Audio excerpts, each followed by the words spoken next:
Hello साथीहरू, golden स्युटको तर्फबाट सबैलाई नमस्ते। ट्याली ERP 9 ट्युटोरियल अन्तर्गत योभन्दा अघिल्लो भिडियोमा हामीले तपाईहरुलाई कसरी नयाँ कम्पनी क्रिएट गर्ने र क्रिएट गरिसकेको कम्पनीहरुको डेटा एडिट गर्ने र कम्पनीलाई डिलिट गर्ने भन्ने बारेमा सिकायौं। आजको भिडियोमा हामी तपाईहरुलाई लेजर सम्बन्धी सिकाउनेछौं।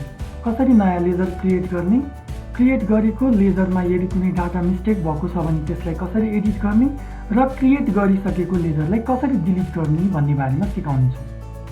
सर्वप्रथम लेजर भनेको के हो भन्ने बारेमा बुझौँ है त। लेजरलाई हामी नेपालीमा खाता भन्छौँ। बिजनेस ट्रान्ज्याक्सनले जुन जुन हेडिङहरूलाई असर गर्छ त्यो हेडिङहरूलाई हामी लेजर भन्छौँ। मानौ कम्पनीको साहुले कम्पनीमा पैसा लगानी गरेको छ भनेपछि साहुले कति पैसा लगानी गरेको छ भन्ने कुरा थाहा पाउनको लागि हामीले साहुको नाममा एउटा लेजर क्रिएट गर्नुपर्ने हुन्छ।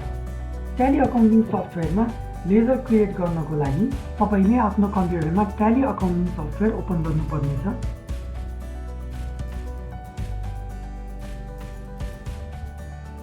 यहाँ हामीले वर्किङ एजुकेसनल मोड चुज गर्नुपर्नेछ। लेजर क्रिएट गर्नुभन्दा अगाडि म एउटा नयाँ कम्पनी क्रिएट गर्नेछु।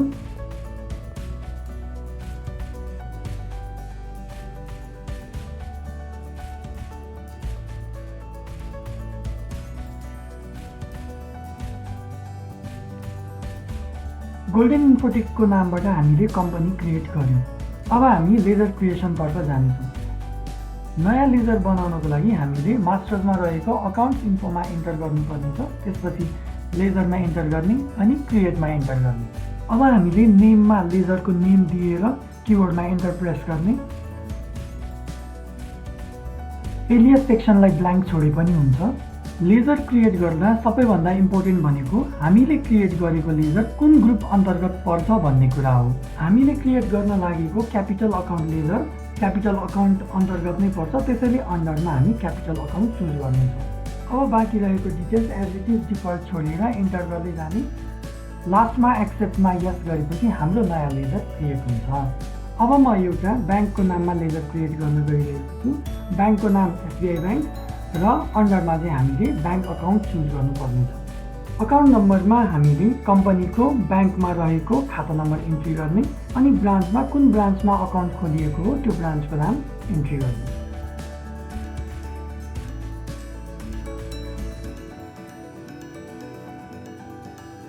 अब म फेरि हिमालयन ब्याङ्कको नाममा एउटा अर्को लेजर क्रिएट गर्नेछु।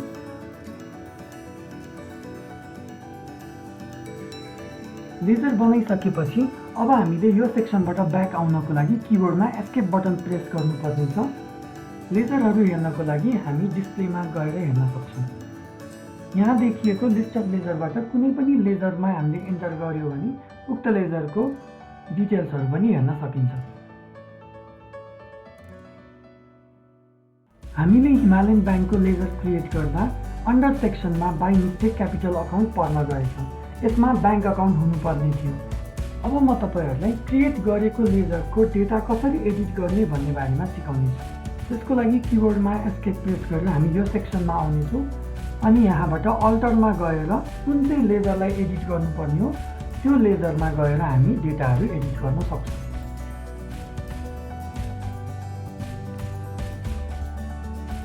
यदि हामीले क्रिएट गरेको लेजर कुनै कारणवश डिलिट गर्नु परे अल्टरमा गएर जुन लेजर डिलिट गर्नुपर्ने हो त्यो लेजर चुज गरेर किबोर्डमा Alt D प्रेस गरेर इन्टर गरियो भने त्यो लेजर हामी डिलिट गर्न सक्छौँ।